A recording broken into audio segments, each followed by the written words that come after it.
Yang pertama saya mohon izin untuk juga berdiri di depan. Karena saya itu duduk sama berdiri kadang-kadang nggak ada bedanya, maka saya berdiri aja. Diizinkan Pak. Jangan pusat Mas Mamun ya.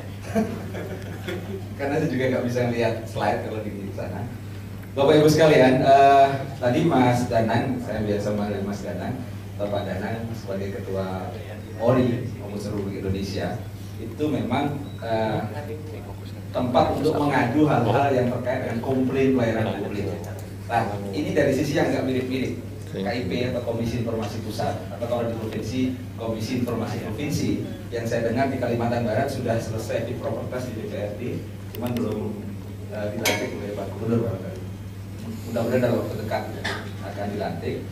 Jadi kalau Komisi Informasi itu dari sisi bahwa setiap warga negara itu punya hak untuk bisa mendapatkan informasi publik yang dia inginkan.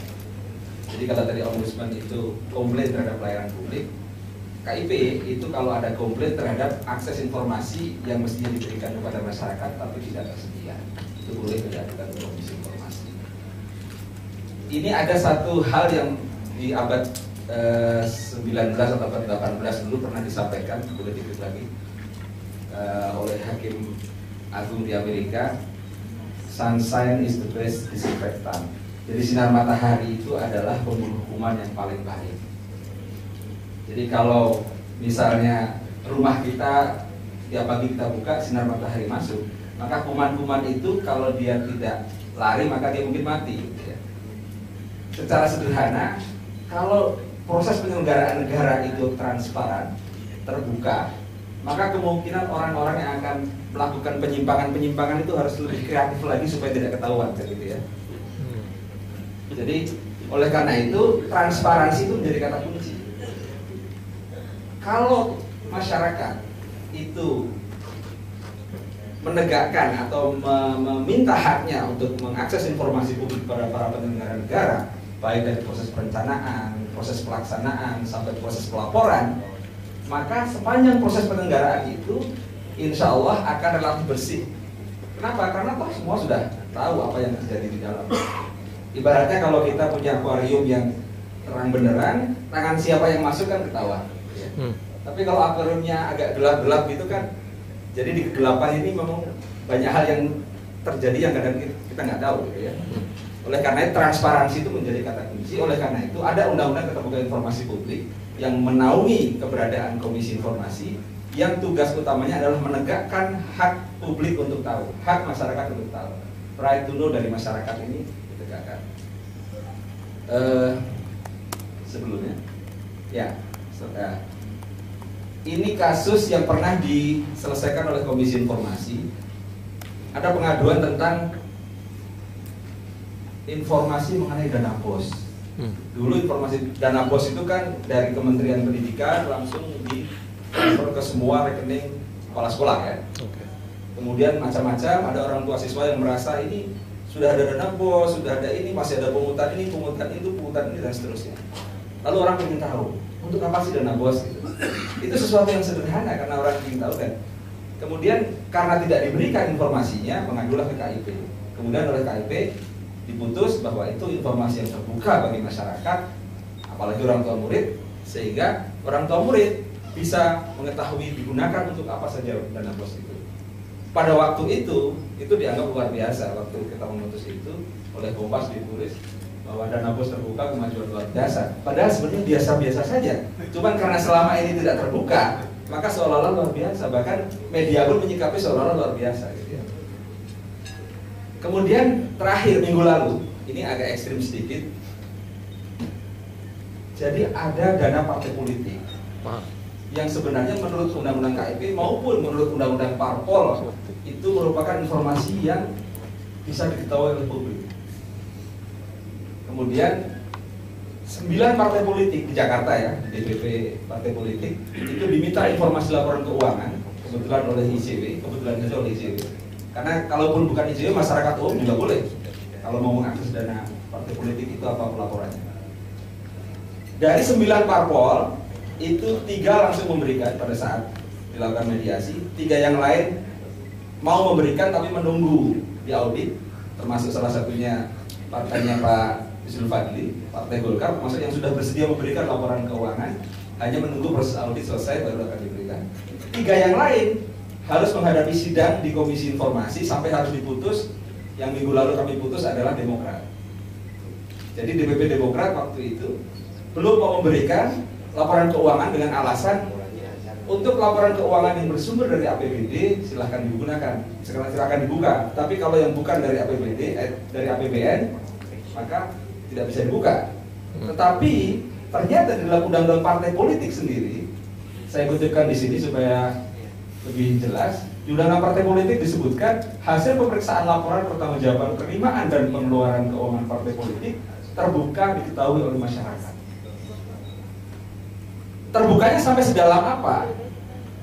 Ada lagi yang menyebutkan, jadi keuangan partai politik meliputi laporan realisasi anggaran parpol, laporan neraca, dan laporan arus kas. Jadi sedalam ini.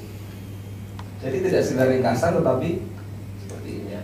Jadi karena kami tinggal melaksanakan undang-undang, maka kami putus bahwa informasi laporan keuangan partai politik yang sudah diaudit merupakan informasi yang terbuka bagi masyarakat. Ribut lah semua. Ini juga seolah-olah luar biasa. Mestinya biasa, karena partai politik juga bertanggung jawab tidak hanya kepada konstituennya, tapi juga kepada masyarakat. Dan saya sampaikan kepada teman-teman di parpol, baik DPP maupun DPD, setiap kali ketemu bahwa sekarang ini, mohon maaf terus terang saja, kepercayaan publik kepada partai politik ini kan seperti terjun bebas ya. Nah, sebenarnya laju terjun bebasnya ketidakpercayaan publik ini sebenarnya bisa direm sedikit kalaulah partai politik itu mendeklar bahwa kami transparan. Jadi transparansi itu bisa menjadi alat kampanye sebenarnya. Kalau masing-masing partai politik ini menyatakan kami transparan, silakan lihat laporan keuangan kami, silakan lihat program kami. Ini sebenarnya bisa menjadi alat kampanye yang efektif kalau itu bisa digunakan. Dan saya kira ini ke depan akan bisa dilakukan seperti itu. Apalagi ini tahun 2013, 2014 tahun politik. Silahkan gunakan transparansi ini menjadi bagian dari kampanye politik yang sehat. Bapak Ibu sekalian, boleh dikit lagi. Jadi Komisi Informasi Pusat ini prinsipnya adalah setiap badan publik yang menggunakan anggaran negara atau anggaran masyarakat itu punya kewajiban untuk membuka diri. Masyarakat punya hak untuk mendapatkan informasi apa saja yang mereka butuhkan dari badan publik ini. Kalau dalam proses mengakses informasi ini terjadi kendala, entah ditolak permohonannya, ditutup-tutupi informasinya, silahkan mengajukan ke Komisi Informasi. Komisi Informasi akan menilai apakah ini informasi memang bisa diberikan atau memang rahasia.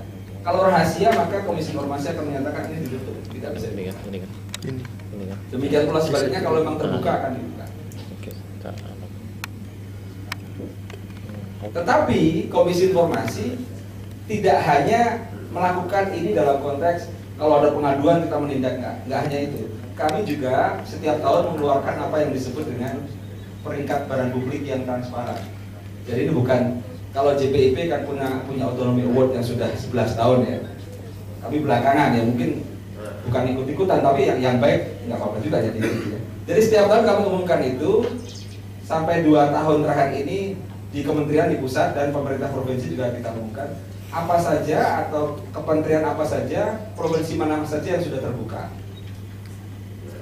Tahun 2012 kemarin itu Kementerian Perindustrian yang paling tinggi karena dia sudah menyediakan informasi-informasi yang dibutuhkan masyarakat itu secara luar biasa. Nanti kalau ada akses internet bisa dicek ke menperin.go.id ya, bisa dibuka. Itu informasi apa saja yang Anda butuhkan ada di sana. Yang standar itu laporan keuangan ada di sana sampai detail. Kemudian hal-hal yang terkait dan kebijakan-kebijakan kementerian yang besar juga. Yang rankingnya tinggi ini hampir sebagian besar itu tidak pernah disengketakan di Komisi Informasi karena sebelum diminta oleh masyarakat dia sudah membuka diri terhadap informasi apa yang mereka kerjakan. Lanjut lagi.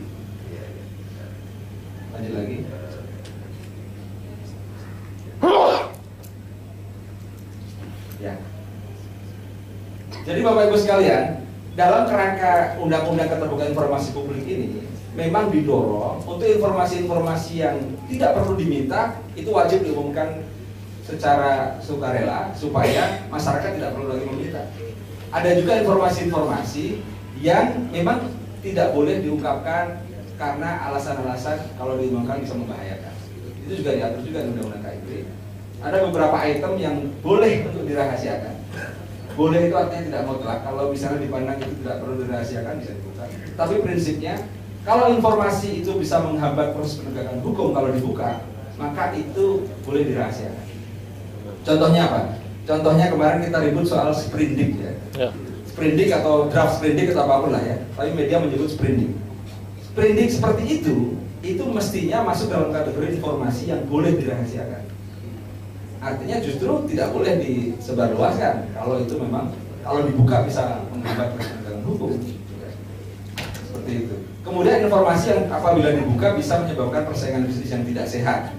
Misalnya BUMD diminta informasi tentang rencana marketing tahun itu seperti apa. Itu boleh dirahasiakan karena kalau dibuka tentu menjadi persaingan bisnis yang tidak sehat satu sama lain. Kemudian informasi yang bisa membahayakan pertahanan keamanan negara. Yang penting juga adalah informasi pribadi yang privacy sifatnya. Itu juga bukan informasi yang bisa dibuka begitu saja. Kemudian informasi lain yang oleh undang-undang lain dirahasiakan. Misalnya undang-undang perbankan merahasiakan rekening nasabah. Undang-undang pajak, ini merahasiakan SPT tahunan. Ya. Kemarin ribut-ribut juga SPT itu sebenarnya informasi yang dikecualikan, tidak boleh disebarluaskan. Kemudian informasi kalau di kedokteran di undang-undang kesehatan ada informasi tentang rekam medis seseorang, itu juga informasi yang dikecualikan. Tapi selebihnya dari itu, semua informasi pada prinsipnya adalah terbuka dalam konteks pemerintahan negara. Lanjut lagi. Nah, informasi-informasi yang wajib diumumkan tanpa harus diminta itu undang-undang menyebutkan ada 4 klaster. Yang pertama profil barang publik. Di sana ada visi misi, ada gambaran tugas masing-masing organisasi di instansi itu, strukturnya, eselonnya, pejabatnya siapa di sana ada. Kemudian kinerja. Kinerja ini mulai dari rencana kerja anggaran RKAKL atau DIPA atau DPA kalau di. Kemudian laporan keuangan sama dengan yang disebutkan di Undang-Undang Palpol tadi. Rencana dan realisasi anggaran, neraca dan daftar aset badan publik. Itu semua informasi-informasi yang tanpa perlu diminta mestinya sudah disediakan di website atau di pengumuman yang ada. Kemudian regulasi yang ada di badan publik masing-masing, SK, peraturan menteri, peraturan gubernur, itu merupakan informasi-informasi yang tanpa harus diminta mestinya sudah diumumkan. Kira-kira kalau informasi 4 klaster informasi ini tersedia, kalau sekarang dengan mudah di website, maka sebenarnya sebagian besar kebutuhan informasi masyarakat itu sudah tersedia. Sehingga masyarakat sekali lagi bisa melakukan, kalau terkait dengan tema hari ini audit untuk rakyat, bisa melakukan apa yang disebut social audit. Masyarakat bisa turut mengawasi atau turut melakukan hal-hal yang kira-kira bisa diberi masukan, kalau kira-kira bisa melakukan kritik, silakan kritik. Dan sebenarnya kalau ini dilakukan secara konsisten, kami mencatat walaupun belum ada studi yang ini ya, dengan banyaknya saluran pengaduan, baik sengketa informasi, sengketa pelayanan publik, di UKP 4 ada lapor, mungkin di beberapa provinsi ada saluran pengaduan yang lain, maka sebenarnya ini kalau kita perhatikan itu akan menurunkan tingkat demonstrasi yang terjadi. Kalau kita lihat sekarang ini, demonstrasi yang terjadi itu kalau bukan pilkada, buruh gitu ya. Kalau itu kan rutin ya, buruh setiap hari buruh pasti ada demonstrasi, itu kan ritual, seperti ritual gitu ya. Kalau pilkada juga begitu, setiap pilkada ada demo, itu juga semacam ritual. Tapi selebihnya hal-hal yang terkait langsung dengan kebutuhan masyarakat itu relatif mulai menurun. Mungkin JPIP mungkin melalui Jawa Pos mesti melihat itu tuh dengan banyaknya jaringan media termasuk Pontianak Pos ya. Apakah betul demonstrasi itu kemudian menurun setelah banyaknya saluran-saluran pengaduan sehingga banyak masyarakat yang sudah bisa melakukan pengaduan atau mungkin mendapatkan solusi dari pengaduan itu menjadi bagian dari proses reformasi birokrasi. Saya kira itu yang saya sampaikan, mudah-mudahan tidak terlalu panjang. Terima kasih. Assalamualaikum warahmatullahi wabarakatuh. Sebenarnya masih ada waktu sekitar 1 menit. Tapi ini jadi saya ingin nanyakan ke sebelum ini, karena tadi saya pikir memang selama ini kan orang terkait dengan apakah transparan itu harus seperti orang telanjang gitu kan. Ini jadi pertanyaan nanti. Nah, tapi saya pikir Pak Rahman bisa menjelaskan itu dalam 1 menit. Silakan Pak. Ini pertanyaan yang agak mancing-mancing gitu ya. Ya kita tahu sebenarnya kalau terutama laki-laki itu kan tahu bahwa transparan dengan telanjang itu lebih menarik transparan sebenarnya. Jadi transparansi itu tidak sama dengan ketelanjangan. Oleh karena itu ada informasi-informasi yang memang sekiranya kalau dibuka itu bisa membahayakan bagi publik secara lebih luas, maka justru informasi itu harus dilindungi. Nah ini yang membedakan. Jadi keterbukaan informasi publik itu bukan buka-bukaan dalam arti telanjang sama sekali. Tapi kalau informasi itu sekiranya justru kalau dibuka membahayakan, ya harus ditutup bahkan. Bahkan di Undang-Undang KIP ada menyebutkan pasal-pasal pidana kalau itu sampai diakses secara tidak sah gitu ya. Itu saya kira